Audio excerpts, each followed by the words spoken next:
Section 1. You will hear a telephone conversation between a woman and the reservations clerk at a conference centre. First, you have some time to look at questions 1 to 5.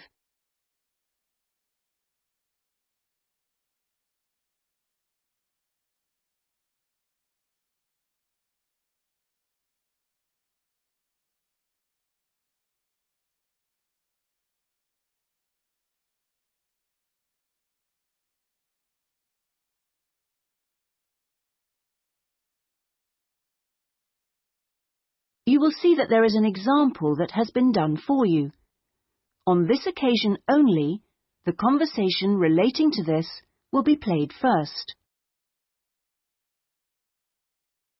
Conference Centre reservations. Good morning. Hi, I'm interested in the computing conference next month. Future directions in computing? Yes, that's right. The title of the course is Future Directions in Computing, so Future Directions has been written in the space. Now we shall begin. You should answer the questions as you listen, because you will not hear the recording a second time. Listen carefully and answer questions 1 to 5. Conference Centre reservations. Good morning. Hi, I'm interested in the computing conference next month. Future directions in computing? Yes, that's right. Could I ask you a few questions about it? Of course. Okay. I know the conference is for 3 days, but actually I want to attend on the Friday and Saturday only. Will that work out to be any cheaper? Let me have a look. Well, you could register for the 2 days separately, but that wouldn't actually save you very much, as it still costs £35 for each day. In fact, if you could register for the 3 days, you also get an invitation to a free dinner on the Saturday night, so that's probably the better option. Right, I'll do that. How much will the fees be in that case? It's £75. All right. I'd like to register for the full 3 days. Now, can I pay that by credit card? I'm afraid not. You'll have to send a cheque to us. Or you can pay at the conference office. Fine. So it's probably easiest if I pay by check. Now then, what else do I need to arrange? Right. How about accommodation? I guess that's not included in the price. No, I'm sorry, it's not. But we do have a few rooms available for delegates at the conference centre if you'd like. Those are very cheap, but if you're interested, you'll need to book soon because there's always a heavy demand for them. They are only £15 per night, but they are very basic, and you'd have to get your own breakfast because they don't provide you with that. But it's very convenient because it's in the same building as the conference rooms. Uh-huh. Or there's a very reasonable guest house, which is £25 per night, and I think that includes your breakfast. Is it close to the conference center? It would be about a 10-minute walk away from here. I see. That sounds quite reasonable. Before you hear the rest of the conversation, you have some time to look at questions 6 to 10.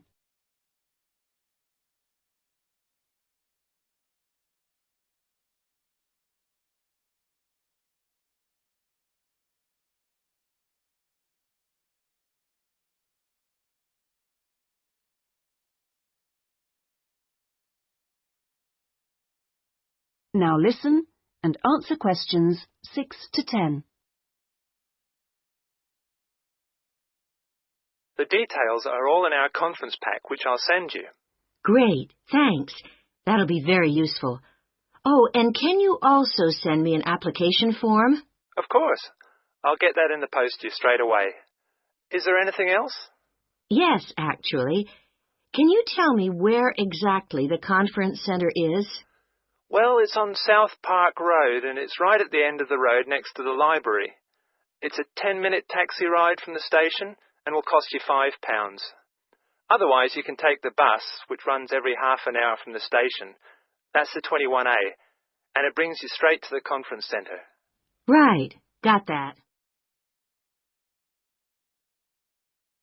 That is the end of section 1. You now have half a minute to check your answers.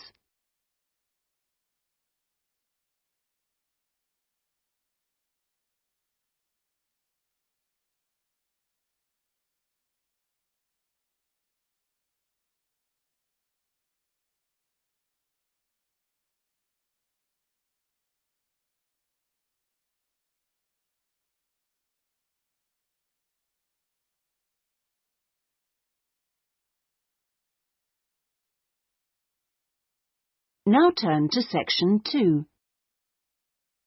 Section 2. You will hear an introductory talk to a group of temporary workers at an international travel exhibition. First, you have some time to look at questions 11 to 13.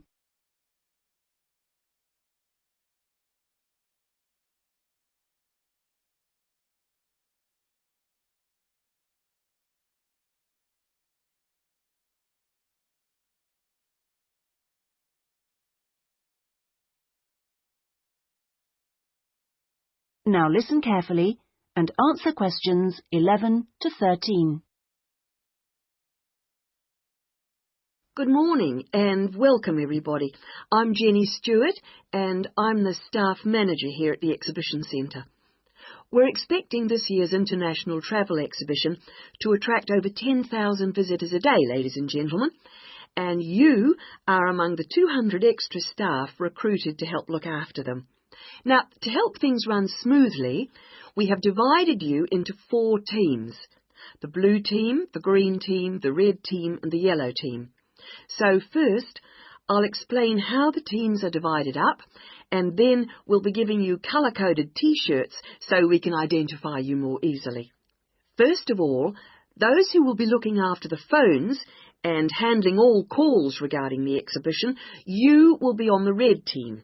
Now, we've also put the entrance staff on the red team, and you'll be stamping the entrance tickets and giving out publicity leaflets, okay?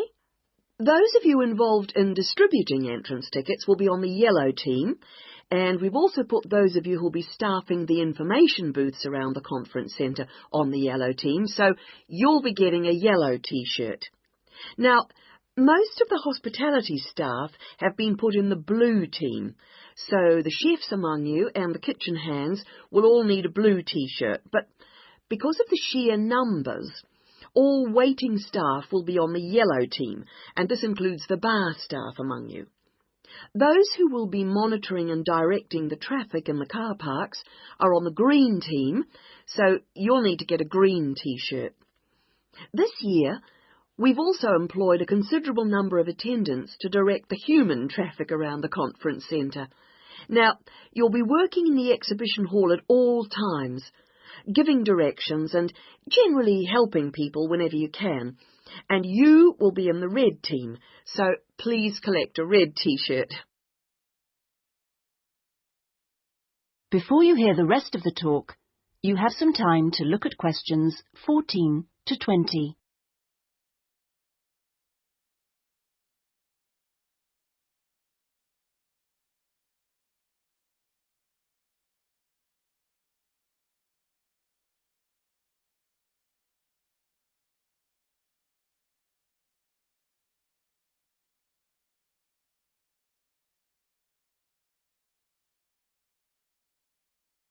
Now listen and answer questions 14 to 20. Right. Now that everyone knows what team they're in, we'll get on with the orientation and training program. And first, I'll run through the rest of today's program, which you should have in front of you so that you can get a general idea of what else is in store today. This introduction finishes at 9:30, and then you'll be hearing from Anne Smith. Anne works in the accounts department on level 2, and she looks after all temporary staff, and so she is the person to see if you have any problems regarding pay. Anne will be explaining when and how you get this. She will also be handing out your tax forms.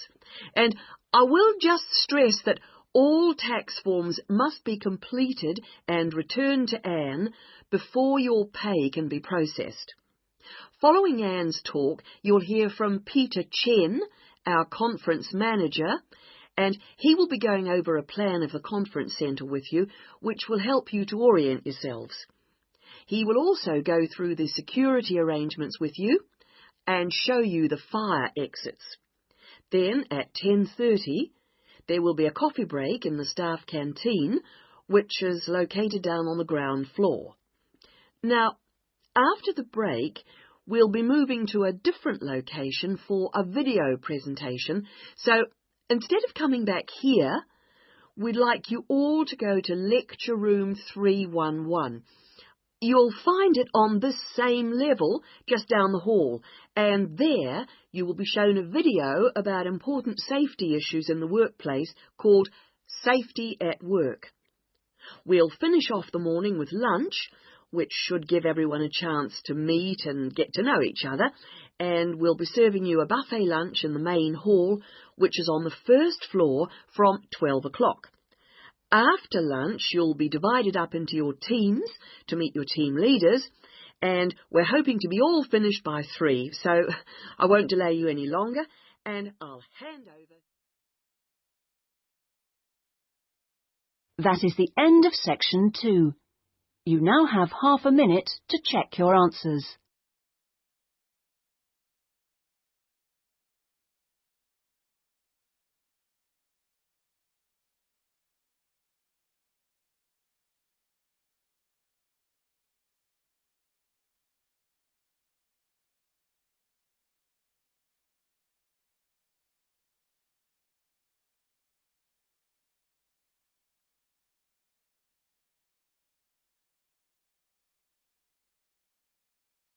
Now turn to section 3. Section 3. You will hear a conversation between a librarian and an education student. First, you have some time to look at questions 21 to 27.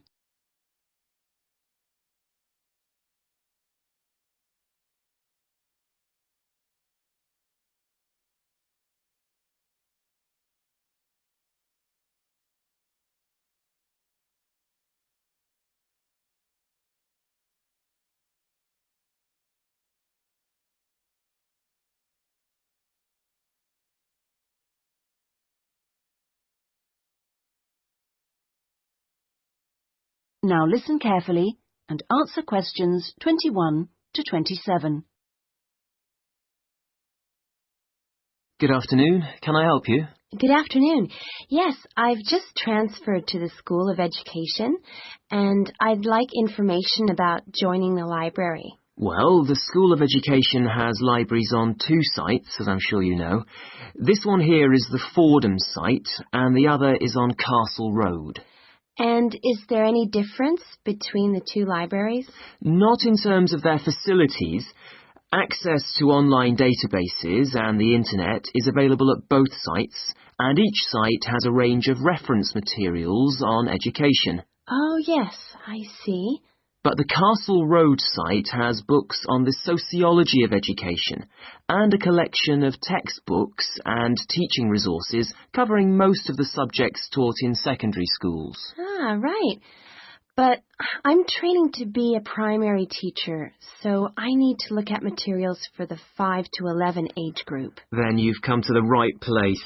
At Fordham, we hold material relating to primary education, as well as special needs.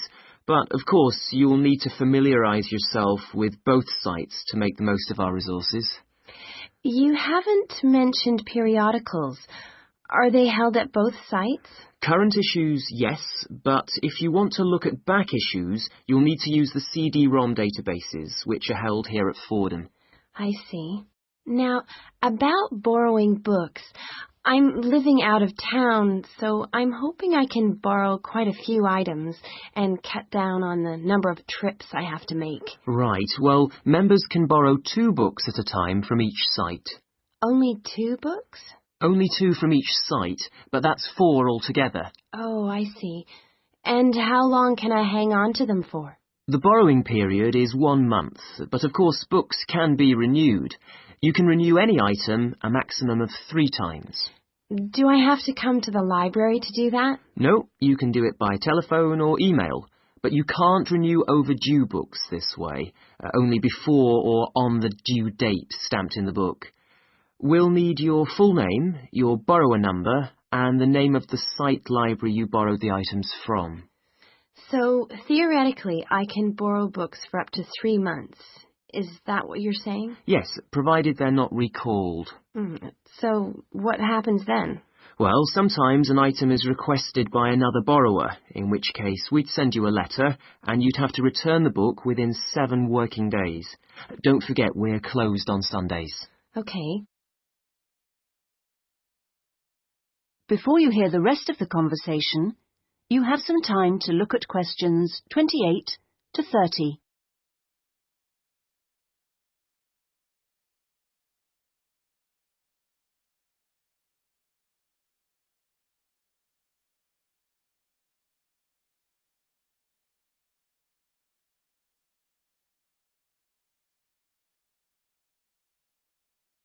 Now listen and answer questions 28 to 30. I expect it'll take me a while to find what I need. There's such a lot here. Yes, there is. But if you need help getting started, this term we're running 3 study skills workshops. Oh? What are they on? Let me see. The first one's on resources. Yes, here it is. How to use the library's resources. That includes everything, not just the print and technical resources. That sounds useful. Is there anything on using the internet? Let's see. The one on the internet for beginners was last term. This term it's finding research materials online. That sounds interesting too. What's the last one? It's a workshop on dissertations. What do you mean?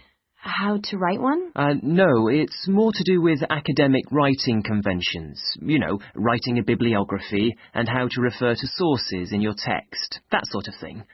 Anyway, here's a leaflet with information about all 3. Oh, thanks a lot. That'll be very useful. You're welcome. That is the end of section 3. You now have half a minute to check your answers.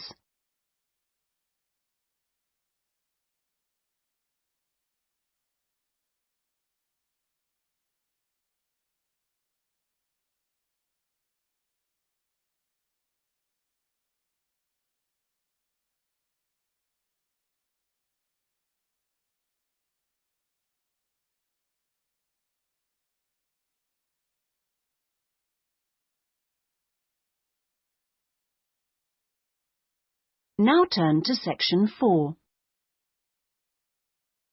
Section 4. You will hear part of a lecture given by a conservationist on the subject of lions. First, you have some time to look at questions 31 to 40.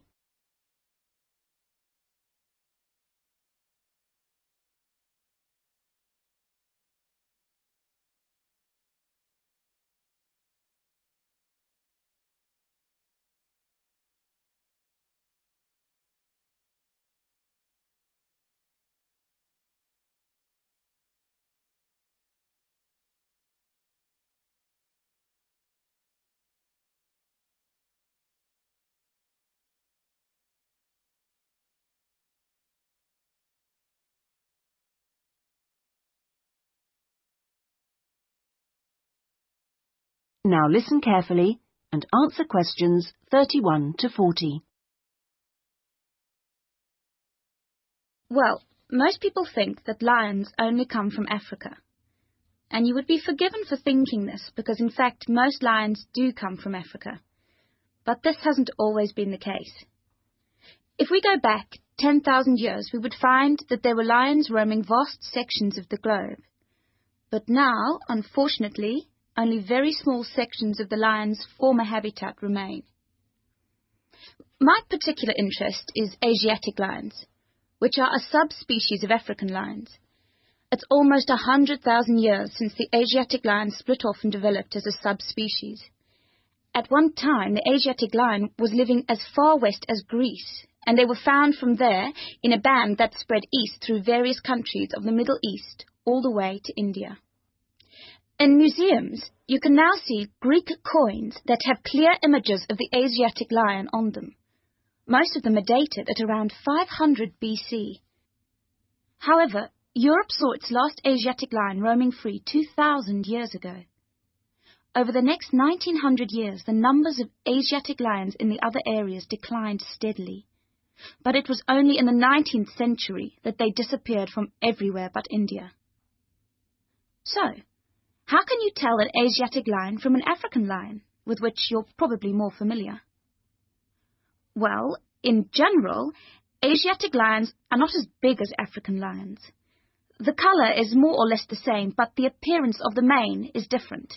That's the hair around the lion's face and neck. The Asiatic lion's mane is noticeably shorter than the African lion's. Asiatic lions also have a long fold of skin on their undersides, whereas not many African lions have this.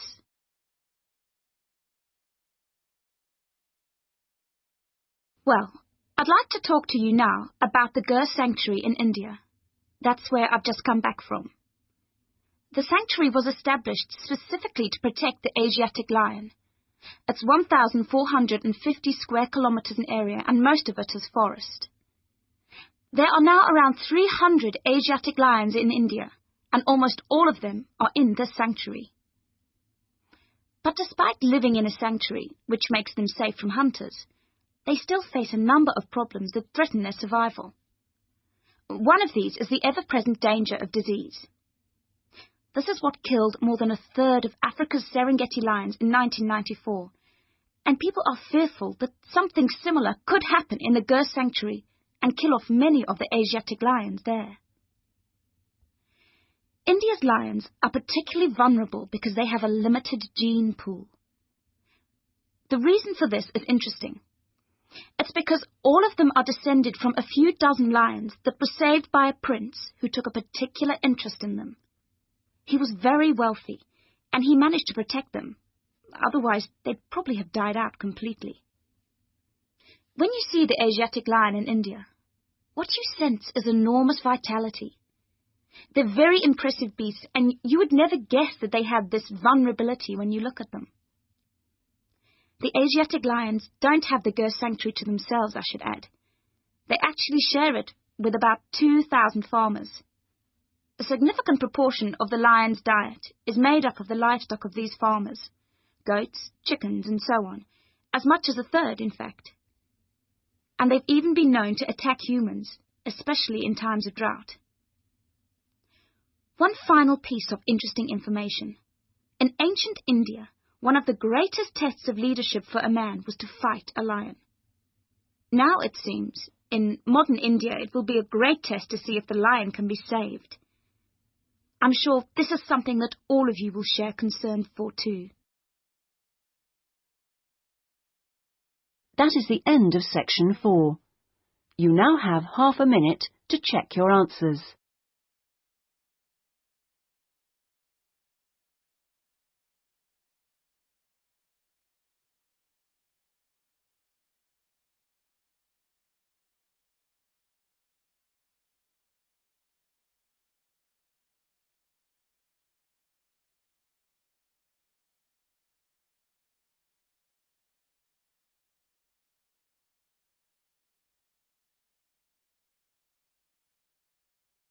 That is the end of the listening test. In the IELTS test, you would now have 10 minutes to transfer your answers to the listening answer sheet.